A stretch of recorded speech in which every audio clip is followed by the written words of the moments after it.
మీకందరికీ తెలుసు, ఈ కరీంనగర్ గడ్డ మీద కాలు పెడుతున్నప్పుడల్లా నాయకత్వం అంటే ఇలా ఉండాలి, ఒక మాట ఇస్తే ఆ మాట నిలబెట్టుకోవడానికి ఎన్ని ఒడిదుడుకులు వచ్చినా, ఎంతమంది అవంతరాలు కల్పించినా ఇచ్చిన మాట నిలబెట్టుకోవాలని ఒక విశ్వాసాన్ని, నమ్మకాన్ని కలిగించిన శ్రీమతి సోనియా గాంధీ గారు గుర్తొస్తారు. ఎందుకంటే ఆనాడు 2004 సంవత్సరంలో ఎన్నికల సందర్భంగా పెద్దలు జీవన్ రెడ్డి గారు లాంటి పెద్ద నాయకుల నేతృత్వంలో శ్రీమతి సోనియా గాంధీ గారు కరీంనగర్ గడ్డ మీద నుంచి మొట్టమొదటిసారి 4 కోట్ల తెలంగాణ ప్రజల ఆకాంక్ష నాకు తెలుసు. మీ 60 సంవత్సరాల పోరాటము, మీ ప్రాణ త్యాగాలు, వీటన్నిటినీ నేను గుర్తిస్తున్నా. తప్పకుండా మీ ఆలోచన, మీ మనసులో మాటను నెరవేర్చే బాధ్యత నేను తీసుకుంటానని ఈ కరీంనగర్ గడ్డ మీద నుంచి శ్రీమతి సోనియా గాంధీ గారు మాట ఇవ్వడం జరిగింది.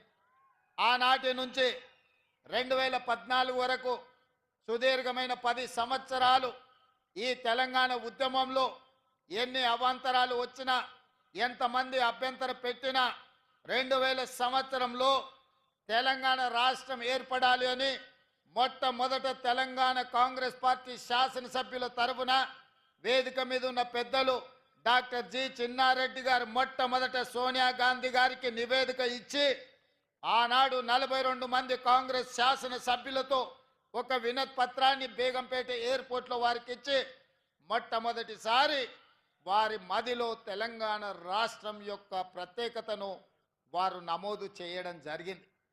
ఆనాడు వారు మొదలుపెట్టిన తెలంగాణ ఉద్యమం కొద్ది కొద్దిగా పెరుగుతూ తెలంగాణ రాష్ట్రాన్ని సాధించుకునే వరకు ఆ ఉద్యమం ఉర్రూతలు ఊగింది. ఇవాళ నేను గుర్తు చేయదలుచుకున్న పెద్దలు బట్టి విక్రమార్క గారు, పొంగులేటి శ్రీనివాసరెడ్డి గారు వేదిక మీద ఉన్నారు. కొంతకాలం ఖమ్మం జిల్లాలో తెలంగాణ ఉద్యమం లేదు అన్నట్టుగా కొంతమంది ప్రచారం చేసిండ్రు. కానీ ఇవాళ ఈ వేదిక మీద నుంచి నేను గుర్తు చేయదలుచుకున్నా, ఆనాడు విద్యుత్ శాఖకు సంబంధించి ఒక చిన్న ఉద్యోగ విషయంలో ఖమ్మం జిల్లా పాల్వంచలో మొట్టమొదటిసారి మా ఉద్యోగాలు మాకు కావాలి, మా ఉపాధి మాకు ఉండాలి అని మొట్టమొదట ఉద్యోగం కోసం ప్రారంభమైన పోరాటం ఆ తర్వాత తెలంగాణ ఉద్యమంగా మారి ఈరోజు తెలంగాణ రాష్ట్రం సాధించడంలో తెలంగాణ ప్రజలు విజయవంతమైందంటే అది పాల్వంచలో ఉద్యోగం కోసం మొదలైన పోరాటం. తెలంగాణ రాష్ట్రాన్ని మనం సాధించుకున్నాం. ఇవాళ తెలంగాణ రాష్ట్రం తెచ్చుకున్నది మన ఉద్యోగాల కోసం, మన ఉపాధి కోసం, మన ప్రాంత అభివృద్ధి కోసం. మన రైతాంగం వ్యవసాయం దండుగ కాదు, వ్యవసాయం పండుగ చేసుకోవాలన్న ఆలోచనతోటే తెలంగాణ రాష్ట్ర ఉద్యమం కొనసాగించింది. నేను ఇవాళ ఈ వేదిక మీద నుంచి గుర్తు చేయదలుచుకున్న నల్గొండ బిడ్డలు ఈ వేదిక మీద ఉన్నారు. ఆనాడు నిజాం సర్కారును, నిజాం ప్రభువుల పైజామలు ఊడగొట్టి దిగంతాలకు తరిమిన సాయుధ రైతాంగ పోరాటానికి నల్లగొండ జిల్లా వేదికై రైతుల కోసం, భూమి కోసం, భుక్తి కోసం, విముక్తి కోసం ఆనాడు సాయుధ రైతాంగ పోరాటం ద్వారా తెలంగాణ రాష్ట్రము, హైదరాబాదు రాష్ట్రము విముక్తి జరిగింది. ఆనాడు రైతాంగం, సాయుధ రైతాంగం పోరాటం చేస్తే రాజ్యం నుంచి రాష్ట్రంగా మారి 69లో ఉద్యోగ ఉపాధి కోసం విద్యార్థులు, ఉద్యమకారులు ఉద్యమ బాటన పడితే ఉస్మానియా, కాకతీయ యూనివర్సిటీలలో ఉన్న వేలాది మంది విద్యార్థులు, లక్షలాది మంది నిరుద్యోగ యువకులు స్ఫూర్తిగా నిలబడి ఈ తెలంగాణ రాష్ట్రం ఉద్యోగ ఉపాధి అవకాశాలు రావాలంటే మళ్ళీ తెలంగాణ రాష్ట్రం రావాలి అని వాళ్ళు వ్యక్తిగతంగా నష్టపోయి, ఉద్యోగాలు కోల్పోయి, పోటీ పరీక్షలను బహిష్కరించి తెలంగాణ ఉద్యమంలో ముందు బాగాన నిలబడి ఉద్యమాన్ని కాకతీయ, ఉస్మానియా యూనివర్సిటీల విద్యార్థులు నడిపి తెలంగాణ రాష్ట్ర సాధనలో వాళ్ళు ప్రత్యేకమైన పాత్ర పోషించారు. అందుకే ఈరోజు ఈ తెలంగాణ రాష్ట్రం వచ్చిన తర్వాత ఈ ఉద్యమకారులు, విద్యార్థులు, నిరుద్యోగ యువకులు, అమరవీరుల కుటుంబాలు వచ్చిన తెలంగాణ రాష్ట్రంలో ఉద్యోగ ఉపాధి అవకాశాలు వస్తాయని, రైతులకు పండించిన పంటకు గిట్టుబాటు ధర వస్తుంది అని, రైతు ఆత్మహత్యలు ఆగుతాయని, నిరుద్యోగ యువకుల యొక్క ఆత్మహత్యలు ఆగుతాయని ఆశించింది. కానీ నేను ఇవాళ ఇక్కడికి వచ్చిన వేలాది మందితో పాటు తెలంగాణ రాష్ట్రంలో ఉన్న 4 కోట్ల ప్రజల్ని నేను అడగదలుచుకున్నా. గతంలో 2 సార్లు ముఖ్యమంత్రిగా 10 సంవత్సరాలు ప్రభుత్వాన్ని ఏర్పాటు చేసిన కల్వకుంట్ల చంద్రశేఖరరావు గారి నేతృత్వంలో తెలంగాణలో రైతాంగానికి గిట్టుబాటు ధర రాలేదు. రైతులు ఊరేసుకొని చచ్చిపోతుంటే చంద్రశేఖరరావు గారు మాత్రం గజ్వేల్లో తన పొలంలో ఎకరాకు ₹1 కోటి సంపాదిస్తున్నా అని వారు చెప్పిండు. 10 సంవత్సరాలైన ఎకరంలో ₹1 కోటి ఆదాయం ఎట్లా తీయొచ్చో తెలంగాణ రైతాంగానికి చంద్రశేఖరరావు గారు నేర్పించలేదు. ఆ విద్య ఏందో, ఆ మహత్యం ఏందో ఈ రోజుకు ఒక బ్రహ్మ పదార్థంగా, బ్రహ్మ రహస్యంగా మారిపోయింది. అదే కాకుండా తెలంగాణ రైతాంగం, ముఖ్యంగా పెద్దపల్లి నియోజకవర్గ ప్రాంతం, ఆనాడు ఎస్ఆర్ఎస్పీ నుంచి నీళ్లు రాకపోతే మా మిత్రుడు విజయన్న రైతాంగం కోసం పైపులను పలగొడితే అతన్ని తీసుకెళ్లి కరీంనగర్ జైల్లో పెడితే ఆనాడు ఈ పెద్దపల్లి రైతాంగం కోసం మీకు నీళ్లు ఇవ్వడం ద్వారా ఈ ప్రాంత రైతాంగాన్ని ఆదుకోవాలన్న గొప్ప ఆలోచనతోని మీకోసం నడుం బిగించి కొట్లాడితే ఆనాడు చంద్రశేఖరరావు గారు కరీంనగర్ జైల్లో నిర్బంధిస్తే మేడుపల్లి సత్యం, కవ్వంపల్లి సత్యనారాయణతో సహా మేమందరం జైలుకి వెళ్ళి పరామర్శించి పెద్దపల్లి రైతాంగానికి అండగా నిలబడతాం, మీ ప్రాంతానికి నీళ్లు ఇస్తాం, భవిష్యత్తులో పెండింగ్ ఉన్న ప్రాజెక్టులను మేము పూర్తి చేస్తామని చెప్పడం జరిగింది. ఆనాడు ఏవైతే ప్రాజెక్టుల గురించి మీరు మాట్లాడినరో ఇవాళ ప్రాజెక్టులను పూర్తి చేసుకునే అవకాశం మనకే అధికారం వచ్చింది. విజయన్న ఈరోజు మీకు శాసనసభ్యుడు అయ్యిండు. అందుకే ఈరోజు విజయన్న శాసనసభ్యుడిగా, శ్రీధర్ బాబు మంత్రిగా ఉన్నారు కాబట్టి మీ ప్రాజెక్టుల కోసం బట్టి విక్రమార్క గారు, పెద్దలు ఉత్తమ్ కుమార్ రెడ్డి గారి నేతృత్వంలో ఇవాళ ₹1035 కోట్ల R&B శాఖ కావచ్చు, సాగునీటి పారుదల శాఖ కావచ్చు, పంచాయతీరాజ్ శాఖ కావచ్చు, రోడ్ల రవాణా శాఖకు సంబంధించిన పెద్దపల్లి ఆర్టీసీ డిపో కావచ్చు, ఈ పనులన్నీ కూడా ఇవాళ మనం పూర్తి చేసుకున్నాము అంటే మీ అభిమాన నాయకులు ఈరోజు ప్రజాప్రతినిధులుగా ఉన్నారు కాబట్టి ఈ పనులన్నీ సాధ్యమైనవి. వాళ్ళు అడిగినరు, ఇంతకుముందు శ్రీధర్ బాబు గారు మాట అన్నారు, ఈ అన్ని విషయాలు తీసుకెళ్ళి ఒత్తిడి చేసి నేను తీసుకొచ్చినా అని. ఆయన ఒత్తిడి చేయలేదు, మమ్మల్ని కూసబెట్టి బెదిరించి సంతకాలు పెట్టించి ఇవాళ మమ్మల్ని ఇక్కడికి పట్టుకొచ్చిండు. మీకు తెలుసు కదా శ్రీధర్ బాబు గారు బెదిరిస్తే ఎట్లా బెదిరిస్తారో. బయట ఉన్నప్పుడే అట్లుంటాడు, తలుపు మూసిండంటే శ్రీధర్ బాబు గారి గురించి మీకు అందరికి బాగా తెలుసు కదా. ఇవాళ ఇవన్నీ వాయిదా వేద్దామనో మళ్ళా చూద్దామనో అని చెప్పకుండా అటు ధర్మపురి కావచ్చు, లేకపోతే రామగుండం కావచ్చు, ఇవాళ పెద్దపల్లి శాసనసభ నియోజకవర్గం కావచ్చు, మంచిర్యాల ప్రేమ్సాగర్ రావు గారు ఉన్నారు, అటువైపు అయినా గడ్డం వంశీ ఎంపీ గారు ఉన్నారు, లేకపోతే వివేక్ వెంకటస్వామి గారు ఉన్నారు. ఈ పార్లమెంటులో 7 అసెంబ్లీలు పార్లమెంటు మీరు అభిమానంతో ఎమ్మెల్యేలను, ఎంపీని గెలిపించారు కాబట్టి ఈనాడు ఈ ప్రాంతానికి వేలాది కోట్ల రూపాయలు నిధులు ఇవ్వడమే కాదు, రామగుండంలో విద్యుత్ ప్రాజెక్టు కావచ్చు, పెద్దపల్లిలో సాగునీటి ప్రాజెక్టులు కావచ్చు, ఇవాళ ధైర్యంగా మీరు అడగలుగుతున్నారు, కొట్లాడగలుగుతున్నారు. మాతో చెయ్యి బట్టి సంతకం పెట్టించి మీ శ్రీధర్ బాబు గారు పనులు చేయించగలుగుతున్నాడు. ఇది ప్రజా విజయం, ఇది ప్రజా పాలన, ఇది ప్రజా ప్రభుత్వం. నేను అడుగుతున్నా, భానుప్రసాదరావు గారు ఎమ్మెల్సీ గారు, ఇక్కడ పార్కు లేదు, పార్కు కావాలన్నాడు, స్టేడియం లేదు, స్టేడియం కావాలన్నాడు, ఈ ప్రాంత అభివృద్ధి కోసం నిధులు ఇవ్వాలి అని నాకు నివేదికలు ఇచ్చిండ్రు. చాలా మంది ఎమ్మెల్యేలు, ఎమ్మెల్సీలు అందరూ ఇన్ని నిధులు ఇచ్చినా మళ్ళీ ఇన్ని విజ్ఞాపన పత్రాలు తెచ్చిర్రు ఇంకా కావాలి అని. కాయలు కాసే చెట్టుకే రాళ్ళ దెబ్బలు ఉంటాయి, పెట్టించేవాడు ఉంటే పెడతామంటే ముందుకు వస్తారు, కొడతామంటే దూరం పోతారు. ఇవాళ మనం పెడతాం అంటున్నాం కాబట్టి, వడ్డిస్తాం అంటున్నాం కాబట్టి మీరందరూ దగ్గరకు వచ్చిండ్రు, ఈ వినతి పత్రాలు ఇచ్చిండ్రు. ఇవాళ మీ అందరికీ మంచి చేయడానికి ఈ నివేదికలు మొత్తం మళ్ళీ సచివాలయానికి వెళ్ళిన తర్వాత ఒక్కొక్కటిగా వీటిని పరిశీలించి తప్పకుండా ఇందులో ఉన్న అంశాలను ప్రభుత్వం సానుకూలంగా నిర్ణయాలు తీసుకుంటుంది. ఇచ్చిన నివేదికలు ఇవి చదివితే రేపు ఉదయం దాకా ఇవే చదవాల్సి వస్తుంది కాబట్టి మొత్తంగా గంప గుత్తగా మీకు ఒకటే మాట ఇస్తున్నా, మిత్రులు ఇచ్చిన నివేదికలు అన్నీ కూడా మా అధికారులకు మా చీఫ్ సెక్రటరీ గారికి ఇచ్చి పెద్దపల్లి ఉమ్మడి జిల్లాకు పెద్దపల్లి పార్లమెంటు నియోజకవర్గానికి కావలసిన నిధులను ఇచ్చే బాధ్యత ప్రేమ్ సాగర్ రావు గారు సత్యనారాయణ స్వామి మా టెంపుల్ కూడా నిధులు కావాలన్నాడు. మా బట్టి గారికి నేను సూచన చేస్తున్నా, సాగర్ అన్న పెద్దగా అడిగింది లేదు కాబట్టి ఖచ్చితంగా ఎంతో కొంత మనం దేవుడికి నిధులు ఇవ్వాల్సిందే. ఎందుకంటే ఆయన ఏం పెద్దగా అడిగే టైప్ కాదు. ఆదిలాబాదు దత్తత తీసుకోమన్నాడు. తప్పకుండా తుమ్మిడిహెట్టి దగ్గర సాగునీటి ప్రాజెక్టు కట్టించి గోదావరి జలాలను తరలించి ఆదిలాబాద్తో పాటు కరీంనగర్ జిల్లాను కూడా అభివృద్ధి పదం వైపు నడిపించే కార్యక్రమాలు ఉత్తమ్ కుమార్ రెడ్డి గారు తీసుకోబోతున్నారు. ఇవాళ మిత్రులారా, ఇవన్నీ పనులు జరుగుతున్నాయి. ఇవన్నీ ఈరోజు మనం ఇక్కడ కూర్చొని మాట్లాడుకుంటున్నాం. మీరు అడగగలుగుతున్నారు, మీరు విజ్ఞప్తి చేయగలుగుతున్నారు అంటే ఈనాడు తెలంగాణ రాష్ట్రంలో ప్రజా పాలన ఉంది, ప్రజా ప్రభుత్వం ఉంది. సంవత్సరం పూర్తి చేసుకున్న సందర్భంగా ఈ సంవత్సరం మీకోసం రోజుకు 18 గంటలు కష్టపడుతూ ఎక్కడ చూడకుండా చెమట తీస్తూ పని చేస్తుంటే కొంతమంది కడుపు నొప్పితో లేకపోతే భవిష్యత్తు వాళ్ళకు లేదు, ఇక చీకటి మయమైందని తప్పుడు ప్రచారాలు చేస్తున్నారు. పెద్దలు కొంతమంది కలిస్తేనే ఏమున్నారా మీరు చేసింది కూడా చెప్పుకోలేకపోతున్నారు. 10 ఏళ్ళు మోసం చేసినోడే ఇవాళ బజార్ల మీదకి వచ్చి మీరేం చేయలేదని మిమ్మల్ని అంటున్నారు.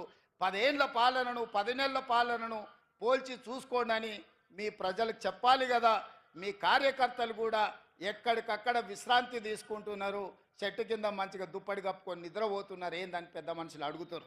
అంటే నేను అన్నా, మేము 10 ఏళ్ళు ఎన్నో కేసులు కట్టుకున్నాం, ఎంతోమంది జైల్లోకి పోయినాం.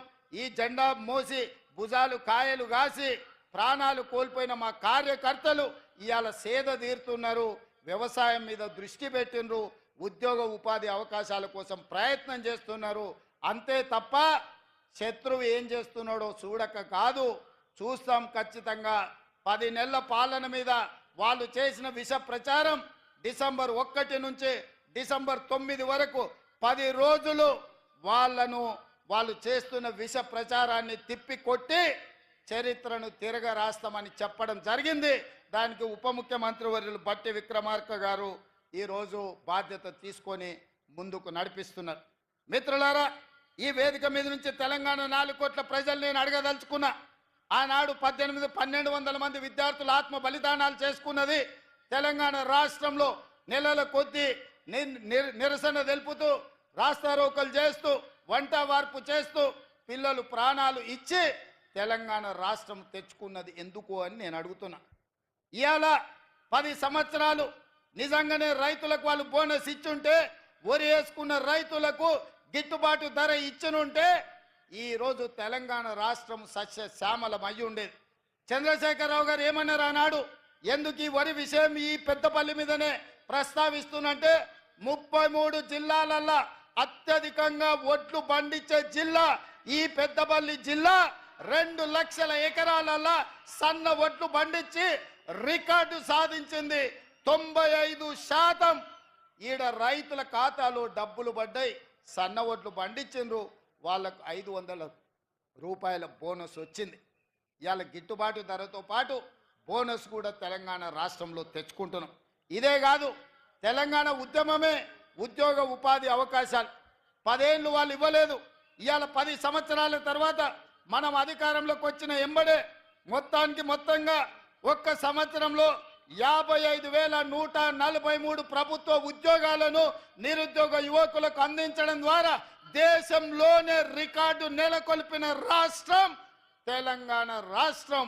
అందులో ప్రధానంగా హోంశాఖ కావచ్చు, విద్యాశాఖ కావచ్చు, గ్రూప్ 1 కావచ్చు, వైద్య ఆరోగ్య శాఖ కావచ్చు, బీసీ సంక్షేమ శాఖ కావచ్చు, ఎస్సీ అభివృద్ధి శాఖ కావచ్చు, మైనారిటీ సంక్షేమ శాఖ కావచ్చు, ఎస్టీ సంక్షేమ శాఖ కావచ్చు, నీటిపారుదల శాఖ కావచ్చు, రెవెన్యూ శాఖ కావచ్చు, పంచాయతీరాజ్ గ్రామీణాభివృద్ధి శాఖ కావచ్చు, ఇంధన శాఖ కావచ్చు, ఉన్నత విద్యాశాఖ కావచ్చు, రవాణా రోడ్లు భవనాల శాఖ కావచ్చు, పురపాలక పట్టణాభివృద్ధి శాఖ కావచ్చు, పశు సంవర్ధక మత్స్య డైరీ శాఖ కావచ్చు, వ్యవసాయ సహకార శాఖ కావచ్చు. మిత్రులారా, ఈ శాఖలల్లో మన ప్రభుత్వం ఇందిరమ్మ రాజ్యంలో మొదటి సంవత్సరం 55,143 ఉద్యోగ పత్రాలు నియామక పత్రాలు ఈనాడు గ్రూప్ 4 8,084 మంది నియామకాలతో 55,143 ఉద్యోగాలను ఇవాళ మన ప్రభుత్వం ఇచ్చింది.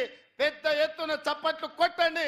బట్టి విక్రమార్క గారు నిధులు మంజూరు చేస్తేనే, మంత్రివర్గం ఆమోదిస్తేనే 55,143 ఉద్యోగాలు నేను ఇవ్వగలిగిన ఈ దేశానికే గొప్ప రికార్డ్.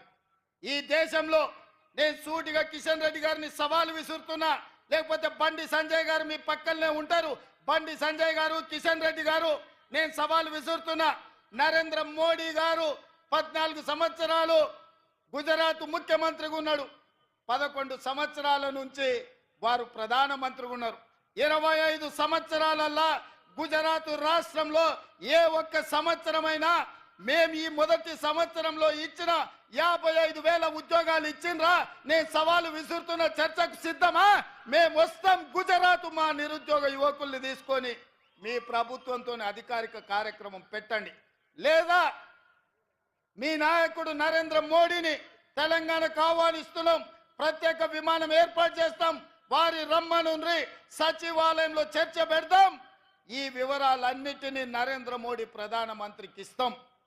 55,143 ప్రభుత్వ ఉద్యోగాలు ఇచ్చిన మాట నిలబెట్టుకున్న పార్టీ కాంగ్రెస్ పార్టీ. సోనియమ్మ గ్యారంటీ. అందుకే ఇవాళ యువ వికాసం కార్యక్రమం తీసుకున్నాం. అందుకే ఇవాళ 8,000 ఉద్యోగాలు పెద్దపల్లి గడ్డ మీద నుంచి నిరుద్యోగ యువకులకు అందించినాం. ఇవాళ ఈ పెద్దపల్లి గడ్డ మీద నుంచి నేను చెప్పదలుచుకున్నా, కాళేశ్వరం కట్టినాం, 1 కోటి ఎకరాలకు నీళ్లు ఇచ్చినామని 1,00,000 కోట్లు దిగమింగిన చంద్రశేఖర్ రావు కూతవేటు దూరంలో కాళేశ్వరం ఉంది. మేడిగడ్డ, సుందిల్లా, అన్నారం కట్టుడేందో కూలుడేందో ఎక్కడుందో తెలియని పరిస్థితి వచ్చింది. వెనకడికి వాడు పనిమంతుడంట పందిరేస్తే కుక్కతోక కలిగి కూలిపోయిందంట. ఇవాళ కాళేశ్వరం పరిస్థితి గట్లుంది. 1,02,000 కోట్లు అక్షరాల కాళేశ్వరం ప్రాజెక్టు కోసం 1,02,000 కోట్ల రూపాయల కాంట్రాక్టర్లు మెక్కుతే, చంద్రశేఖరరావు గారు బుక్కితే కట్టిన కాళేశ్వరం కూలిపోయింది. ఈ వేదిక మీద నుంచి చంద్రశేఖరరావు గారిని అడుగుతున్నా, చూపిస్తున్నా. మేం కట్టిన శ్రీశైలం, నాగార్జున సాగర్, అదేవిధంగా జూరాల, నెట్టంపాడు, కోయిల్ సాగర్, శ్రీరామ్ సాగర్, ఈ ప్రాజెక్టులన్నిటినీ, శ్రీపాద ఎల్లంపల్లి ప్రాజెక్టులను 50 ఏళ్ళు 60 ఏళ్ళ నుంచి పండిత్ జవహర్లాల్ నుంచి మొదలు పెడితే డాక్టర్ వైఎస్ రాజశేఖర రెడ్డి వరకు మేం కట్టిన ప్రాజెక్టులు ఎట్లున్నాయో ఒక్కసారి రా.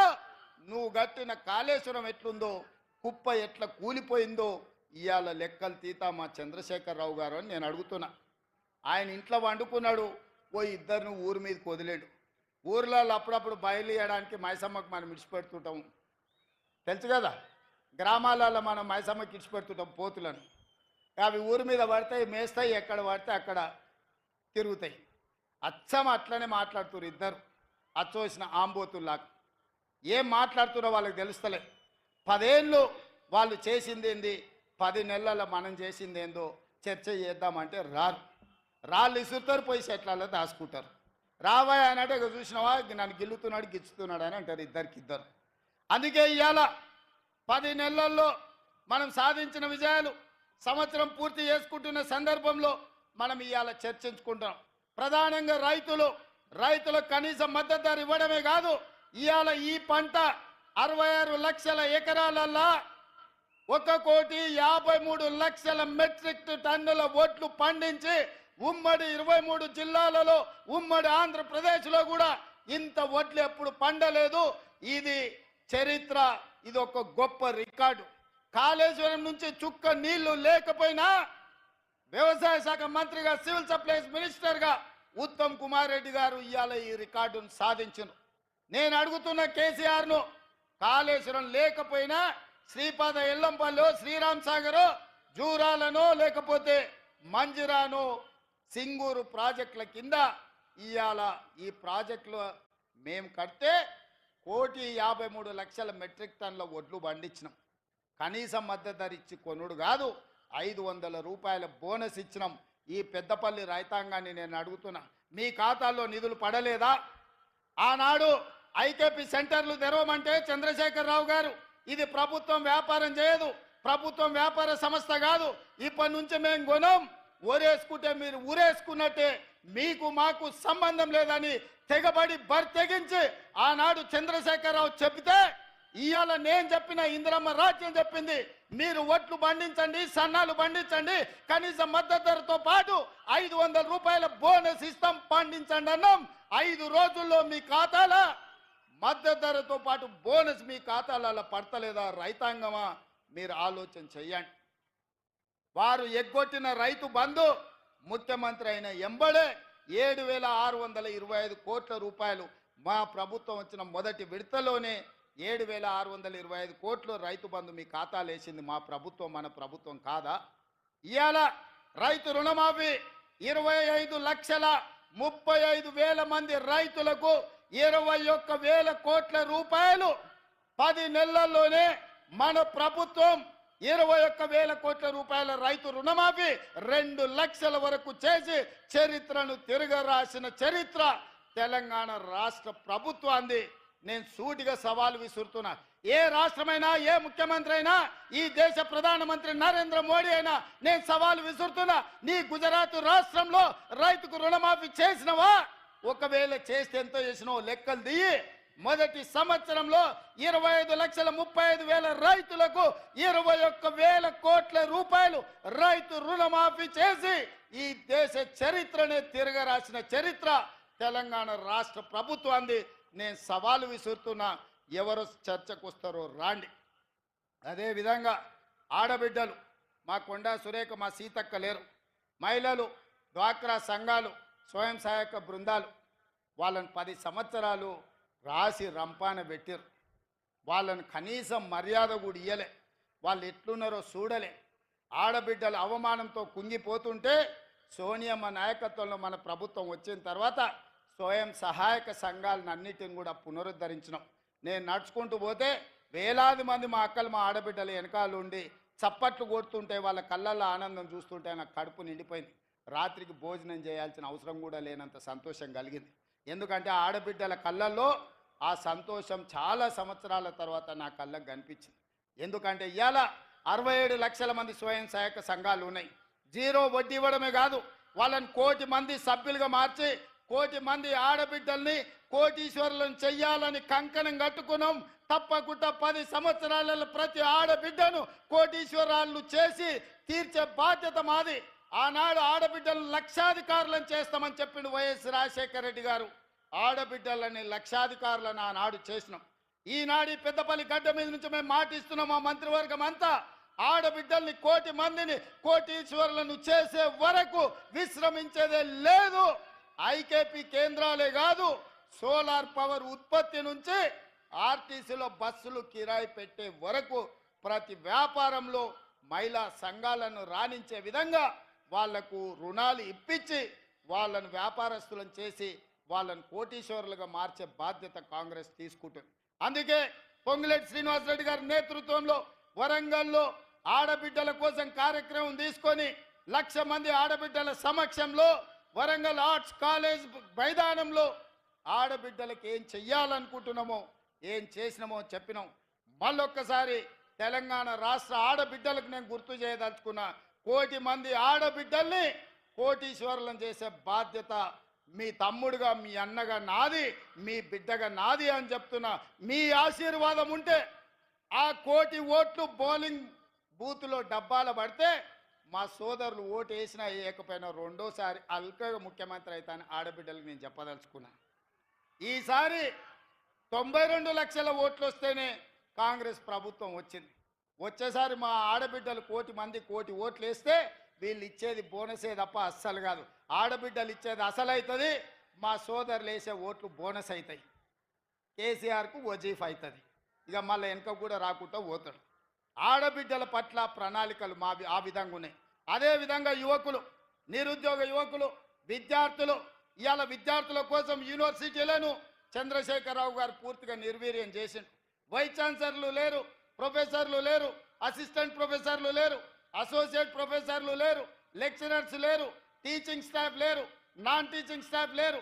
మొత్తం దివాలా దీపిస్తే యూనివర్సిటీలను మనం వచ్చిన ఎంబడే 10 యూనివర్సిటీలకు వైస్ ఛాన్సలర్లను నియమించడమే కాకుండా డిఎస్సి నోటిఫికేషన్ ఇచ్చి 10 ఏళ్ల వాళ్ళు చేయని పని 11,000 మంది టీచర్ల నియామకం చేపట్టి తండాలలో గూడాలలో మారుమూల పల్లెల్లో ప్రతి పేదవాడికి విద్యను అందుబాటులోకి తేవాలి, పేదవాడు చదువుకోవాలి, ఈ అధికారంలో భాగస్వాములను చెయ్యాలి అని ఇవాళ 11,000 మంది టీచర్ల నియమించడమే కాదు 35,000 మంది టీచర్ల బదిలీలు 21,000 మంది టీచర్ల ప్రమోషన్లు ఇవ్వడం ద్వారా ఈ రోజు మన ప్రభుత్వం విద్యకు అత్యంత ప్రాధాన్యత ఇచ్చి పేదవాడు చదువుకుంటేనే బాగుపడతాడనే విశ్వాసంతో పేదలకు విద్యను అందుబాటులోకి తీసుకురావాలనే ప్రయత్నం చేసినాం. అదే కాదు కేజీ నుంచి పీజీ వరకు ఉండే అన్ని కళాశాలలను సమీక్షించి ఏ ఏ మండలాలలో జూనియర్ కాలేజీలు లేవో, ఏ ప్రాంతంలో పాలిటెక్నిక్ కాలేజీలు లేవో, ఏ ప్రాంతంలో డిగ్రీ కాలేజీలు లేవో, ఏ ప్రాంతంలో ఇంజనీరింగ్ కాలేజీలు లేవో, ఏ యూనివర్సిటీలో ఇంజనీరింగ్ అండ్ లా కాలేజీలు లేవో ఇవాళ వీసీ గారు నాకు తెచ్చిచ్చారు. ఒక లా కాలేజ్ ఒక ఇంజనీరింగ్ కాలేజ్ కావాలా మా శాతవాహన యూనివర్సిటీ కానీ తప్పకుండా ఉమ్మడి కరీంనగర్ జిల్లాలో ఉన్న శాతవాహన యూనివర్సిటీకి ఓ ఇంజనీరింగ్ కాలేజ్ ఓ లా కాలేజీని ఇచ్చే బాధ్యత మన ప్రభుత్వం తీసుకుంటుంది అని చెప్పి నేను ఈ వేదిక మీద నుంచి చెప్తున్నా. ఎందుకంటే పేదవాడు చదువుకున్నప్పుడే భవిష్యత్తు ఉంటుంది. పేదవాడికి ఉద్యోగమో ఉపాధి వస్తే ఒక తరం బాగుపడుతుంది. ఆ తరం బాగుపడితే భవిష్యత్ తరాలకు వాళ్ళు ఆదర్శంగా ఉంటారు. ఆనాడు కాక వెంకటస్వామి గారు కష్టపడి గుడిసెల వెంకటస్వామిగా పేరు రాణించి వారు రాజకీయాలలో వ్యాపారంలో రాణించడం వల్ల ఇవాళ వివేక్ వెంకటస్వామి